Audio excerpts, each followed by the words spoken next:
If you're not your thoughts, who's thinking them? Buddhism's answer. Chapter 1. The Mystery of Thoughts and Thinking. Have you ever noticed those thoughts that just pop into your head? Like uninvited guests at a party. 1 minute you're focused, the next you're planning dinner, replaying an old argument, or worrying about something that might happen. Where do these thoughts even come from? And the bigger question, who is doing the thinking? If it's not you, then who? It's something we've all experienced. You might be washing dishes, driving, just staring out the window, and suddenly, a thought appears. You weren't trying to think it. It just showed up.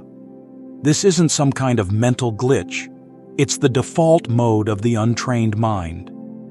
Buddhism offers a powerful explanation for this. Dependent origination, pratitya samutpada. It's a core teaching, and it simply means that everything arises from causes and conditions. Every thought has a trigger, even if we're not aware of it. It could be a sensation, a feeling, a memory, a whole network of interconnected events. One thing leads to another, and another. Want to see this in action? Let's try something. For the next 10 seconds, try to predict your very next thought. Close your eyes. Go ahead. Could you do it? My guess is no. The act of trying to predict it completely changed the conditions. This simple exercise points to a fundamental Buddhist idea: the lack of a permanent controlling self, anatta.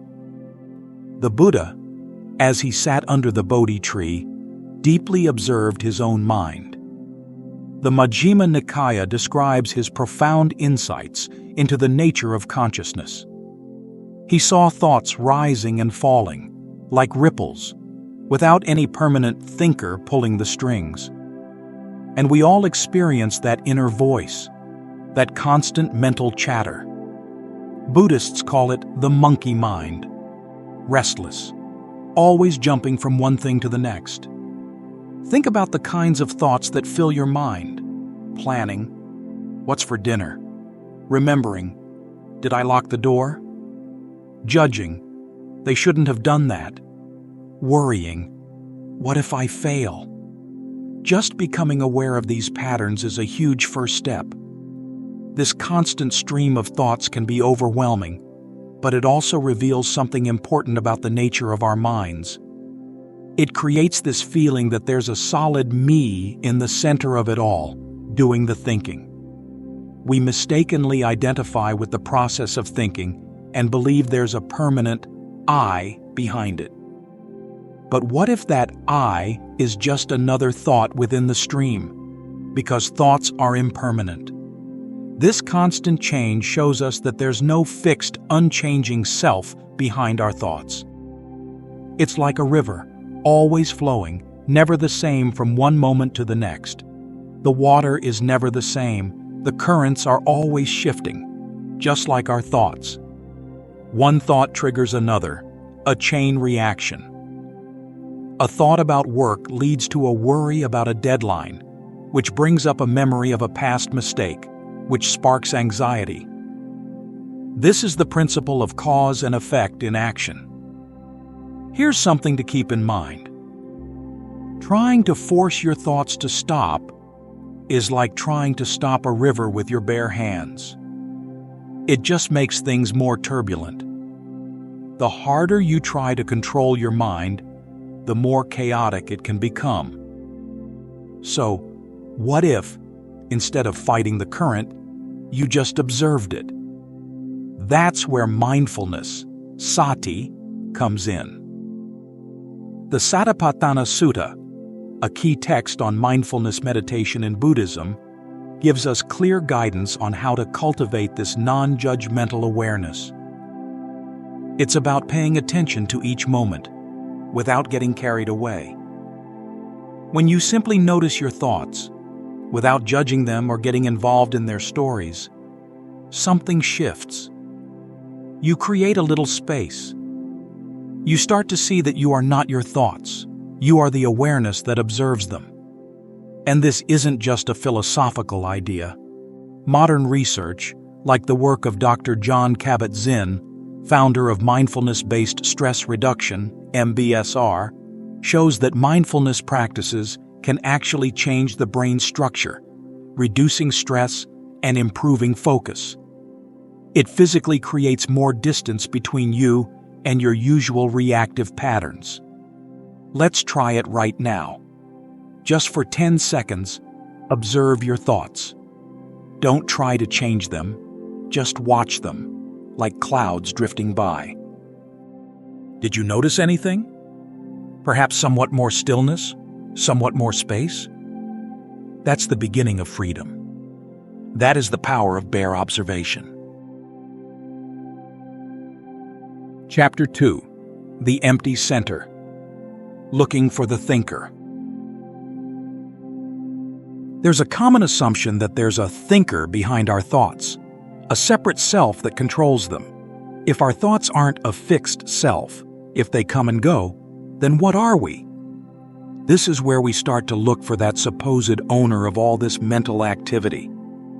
A natural question, and a path the Buddha himself explored. It's like the feeling of somebody must be home within us. We sense there must be someone creating these thoughts, directing them. The Buddha's teachings on anatta, non-self, directly challenge this deeply ingrained belief. It's not about denying your experience, it's about examining it more closely. Let's try a little experiment. Pause this, and for a few moments, just look for the thinker behind your thoughts. Don't try to think about it, try to find it. What do you actually discover? Did you find anything that felt like a solid, permanent thinker? Or perhaps something else entirely? This search, this looking for a self in charge of thinking, often reveals something quite surprising: the absence of what we expected. Instead of an abstract concept, the Buddha offered a practical way to examine our experience. He described human experience as being made up of 5 aggregates, or panchakanda. These are physical form, rupa, feelings, vedana, perceptions, sanya, mental formations, sankhara, and consciousness, vijnana. Everything we experience can be categorized into these 5 aspects. Mental formations include our intentions, volitions, thoughts, and habits. The Anatta-lakkhana Sutta quotes the Buddha directly. "This is not mine. This I am not. This is not myself." He's talking about each of these 5 aggregates. He encourages us to examine them, to see if any of them truly qualify as a permanent, unchanging self. There's a wonderful story about a monk named 𝐂𝐻𝐿. He was deeply investigating this teaching. He went through each of the 5 aggregates, searching for a self. He looked at his body, his feelings, his perceptions, his thoughts, his awareness. And he couldn't find a permanent self anywhere. He realized that even the feeling of "I am thinking" is just another mental formation, a sankhara. It's not a thinker, it's another thought. This realization brought him great peace and liberation. 𝐂𝐻𝐿's story is another powerful example. Before becoming a nun, she was a queen renowned for her beauty. Her husband, King Bimbisara, a devoted follower of the Buddha, knew she was attached to her appearance. He arranged for her to visit the monastery, where the Buddha conjured a vision of an even more beautiful woman, then rapidly aged that vision before 𝐂𝐻𝐿's eyes. This striking demonstration of impermanence led her to deep insight, and she later became a nun, known for her wisdom. Shifting our perspective from this perspective, from seeing thoughts as mine to seeing them as natural processes, can be unsettling at first. If there's no self controlling our thoughts, what does that mean? It means thoughts are natural processes. They arise based on conditions, just like everything else. This is dependent origination applied to thinking. The Buddha explained this to a farmer, using the analogy of planting seeds. Our past actions, intentions, and experiences plant seeds in the mind. These seeds, when watered by present conditions, sprout into thoughts and feelings. Thinking isn't something we do through a separate self. It arises spontaneously, through the interplay of causes and conditions, without a need for a permanent controller. There's a freedom in seeing this, a lightness. This understanding reduces the clinging that creates so much mental suffering and dissatisfaction. Chapter 3. The Clear Awareness Behind Thinking. Beyond the constant stream of thoughts, there's something more fundamental, a simple, yet profound, capacity to know. It's the awareness that underlies all experience, the silent witness to everything that arises and passes away. This awareness isn't another thought. It's the context for all thoughts. This isn't about acquiring a new skill. It's about recognizing a capacity that's already inherent within us. The Buddha emphasized the importance of sati, mindfulness, this non-judgmental awareness of present moment experience. It was this quality of awareness that the monk Anuruddha sought to cultivate. He struggled with his meditation, constantly distracted. The Buddha advised him to simply be mindfully aware of the arising and passing of his thoughts and sensations without getting caught up. Through diligent practice, Anuruddha developed this clear, unwavering awareness and found deep peace. His experience reflects a universal potential, one that modern science is increasingly recognizing.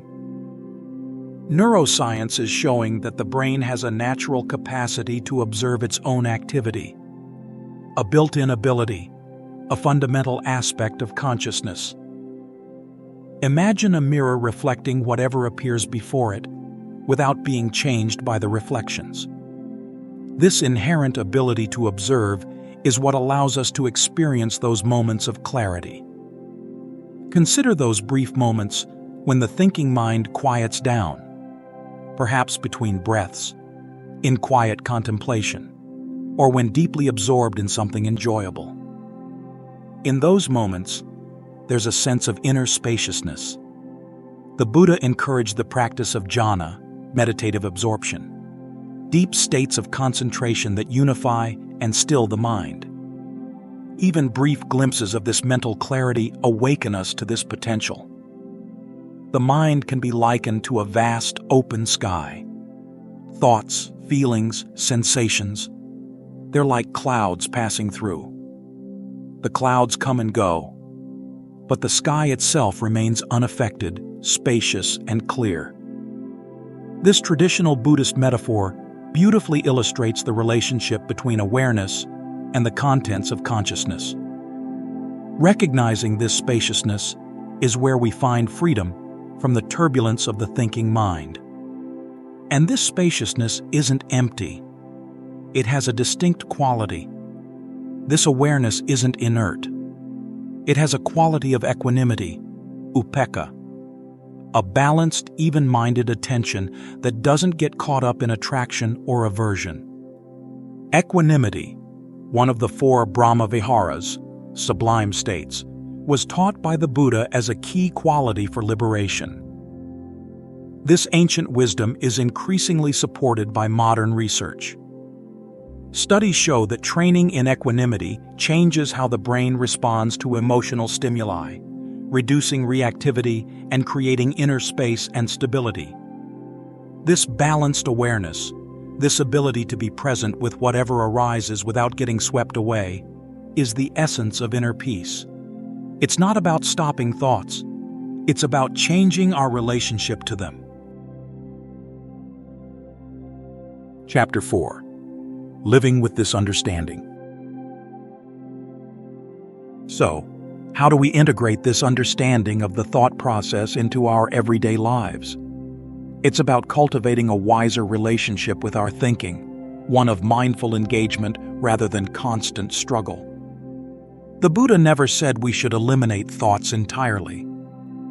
He understood that thinking is a necessary and valuable tool, how we plan, learn, create, and navigate the world.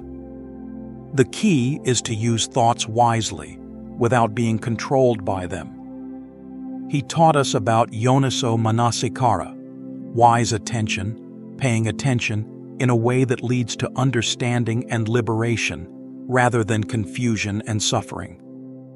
The story of Angulimala is powerful. A notorious criminal transformed by his encounter with the Buddha, his entire life changed when his relationship with his thoughts changed. He learned to see the destructive patterns of his mind and, through the Buddha's guidance, to cultivate compassion and wisdom. This wasn't about erasing his past. It was about choosing to respond differently to his inner impulses. This applies directly to our everyday lives. For example, what does thinking mean when you're facing a challenging problem, like a difficult math problem? From a Buddhist perspective, this thinking is simply mental formations arising based on conditions. You have the intention to solve the problem, a volition, a sankhara. Memories of similar problems, learned knowledge and new ideas arise in your mind, more sankharas. These mental formations interact, combine, and shift, all within the field of your awareness. The key, when applying mindfulness, is that you're not identified with this process. You're not lost in the struggle. Instead, you're observing these mental formations arising and passing, and without clinging to any particular outcome. This creates the inner space, the mental clarity, needed for insight to arise. How might this look in practice? Here's a breakdown. 1. Intention, setting the stage. It starts with a clear intention. I want to understand and solve this problem. This sets the direction for your mental activity.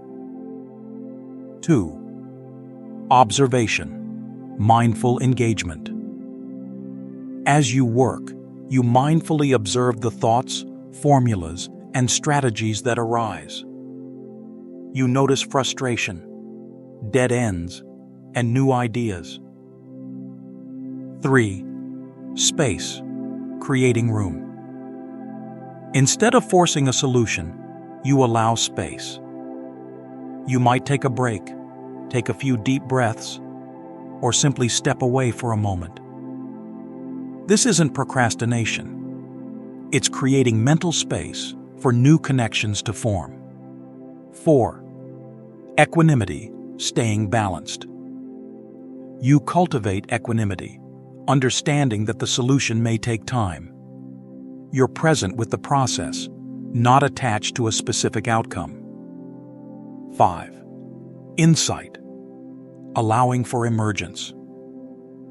When insight arises, gently acknowledge it. Don't cling to it. This allows the insight to fully develop and inform your understanding. In the 𝐂𝐴𝐽𝐿𝐴𝐽𝐿 Sutta, the Buddha told the parable of the raft. A raft is useful for crossing a river, but once you reach the other shore, you don't carry it around. Similarly, thoughts are useful tools in this process, but we don't need to cling to every thought or idea that arises. Recognizing when thinking is helpful and when it's creating unnecessary frustration is key. This is the middle way, a path between suppressing thoughts and being lost in them. We can start with small, simple steps to cultivate this awareness. When you feel stressed, take a few conscious breaths and simply observe the sensations in your body. When you're overwhelmed, find refuge in the awareness that holds the thoughts and feelings. Over time, these small moments of mindful attention create profound shifts, allowing us to be fully present. We began with a question. If you're not your thoughts, who's thinking them? The ultimate answer lies beyond words. It's a direct experience, beyond concepts. The 𝐂𝐴𝐻𝐿𝐴 Sutta describes the Buddha's noble silence when asked metaphysical questions. The point isn't to find a new self. It's to see that the question itself dissolves when viewed with clear awareness. That, ultimately, is the greatest freedom.